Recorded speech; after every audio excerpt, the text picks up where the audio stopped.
ಸ್ಥಿತಿಗಳಿರುವಂಥವರ ಅದೇ ಕೆರೆಗಳನ್ನು ಬಾವಿಗಳನ್ನು ಕಟ್ಟಿದಂತಹ ಜನ ಆ ನೀರಿನಿಂದ ವಂಚಿತರಾದಂತಹ ಒಂದು ಶಕ್ತಿಗಳ ವಿರುದ್ಧದ ಹೋರಾಟ. ಶಿಕ್ಷಣ ಯಾರಿಗೂ ಸಿಗಬಾರದು ಅಂತ ಹೇಳಿ ನಡೆದಂತಹ ಒಂದು ಪ್ರಯತ್ನದ ಪಿತೂರಿಯ ವಿರುದ್ಧದ ಹೋರಾಟ. 1818 ಜನವರಿ 1ನೇ ತಾರೀಕು ಏನು 28,000 ಪೇಶ್ವೆಗಳ ಸೈನಿಕರ ವಿರುದ್ಧ ಕೇವಲ 500 ಮಹರ್ ಸೈನಿಕರು ತಮ್ಮ ತಲೆಗಳನ್ನು ಪಣಕ್ಕೆ ಇಟ್ಟು, ತಮ್ಮ ಪ್ರಾಣಗಳನ್ನು ಪಣಕ್ಕೆ ಇಟ್ಟು, ಸಾವು ಬದುಕನ್ನ ಲೆಕ್ಕಿಸದೆ ಆ ದುಷ್ಟ ಶಕ್ತಿಗಳ ಭೂಮಾಲೀಕರ ವಿರುದ್ಧದ ಹೋರಾಟವನ್ನ ಮಾಡಿದ್ದಂತಹದ್ದೇ ಈ ಕೋರೆಗಾಂವ್ ಹೋರಾಟ ಅಂತಕ್ಕಂಥದ್ದನ್ನ ನಾವು ಈ ಸಂದರ್ಭದಲ್ಲಿ ನೆನೆಸ್ಕೋಬೇಕಾಗುತ್ತೆ. ಸಿದ್ದನಾಕ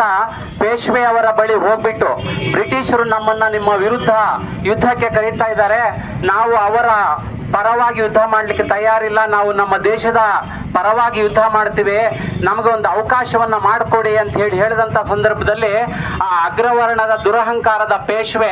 ಒಬ್ಬ ದಲಿತನನ್ನ ನನ್ನ ಸೈನ್ಯದಲ್ಲಿ ಸೇರಿಸ್ಕೊಂಡು, ನಿಮ್ಮಿಂದ ಗೆಲ್ಲುವಂತ ಅವಶ್ಯಕತೆ ನನಗಿಲ್ಲ, ಮೊದಲು ಇವನನ್ನ ಆಚೆಗಟ್ರಿ ಅಂತ ಹೇಳಿ ಆ ಸೈನಿಕನನ್ನ, ಒಬ್ಬ ಸೈನಿಕ ಏನ್ ಕರ್ಕೊಂಡ್ಬಂದಿದ್ದ ಅವನನ್ನ ಮೊದಲು ನೇಣಿಗಾಕ್ರಿ ಅಂತ ಹೇಳಿ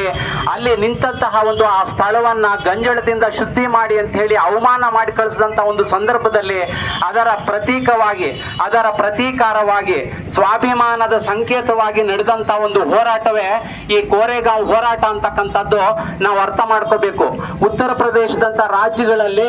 ಇವತ್ತಿಗೂ ಕೂಡ ಸ್ವತಂತ್ರ ಬಂದು ಸಂವಿಧಾನ ರಚನೆಯಾಗಿ ಒಬ್ಬ ವ್ಯಕ್ತಿ, ಒಬ್ಬ ದಲಿತ ಹುಡುಗ ಬೈಕನ್ನ, ಬೇರೆ ಸವರ್ಣೀಯರ ಬೈಕನ್ನು ಮುಟ್ಟಿದ್ರೆ ಆ ಕೈಯನ್ನೇ ಕತ್ತಿಸ್ತಾರೆ ಅಂತಂದ್ರೆ, ಒಬ್ಬ SP ಜಿಲ್ಲೆಯ ಮುಖ್ಯಸ್ಥನಾಗಿರ್ತಕ್ಕಂಥ ಒಬ್ಬ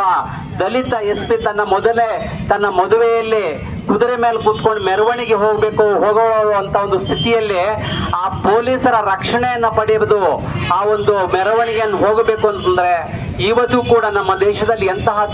ದುರ್ದೈವ, ಎಂತಹ ದುಸ್ಥಿತಿ ಈ ದಲಿತರಿಗೆ ಬಂದಿದೆ ಅಂತಕ್ಕಂಥದ್ದನ್ನು ನಾವು ಅರ್ಥ ಮಾಡ್ಕೊಳ್ಳುವಂತಹ ಸಂದರ್ಭದಲ್ಲಿ ಈ ಕೋರೆಗಾಂವ್ ಹೋರಾಟ ಜನಸಾಮಾನ್ಯರ ಹೋರಾಟ ಆಗಿರುತ್ತೆ. ಹಾಗಾಗಿ ಈ ಹೋರಾಟಗಳು ಮುಂದುವರಿಬೇಕು ಅಂತ ಹೇಳಿ ನಾನು ಕರೆ ಕೊಡ್ತಾ ನನ್ನ ಮಾತನ್ನು ಮುಗಿಸ್ತಾ ಇದ್ದೆ.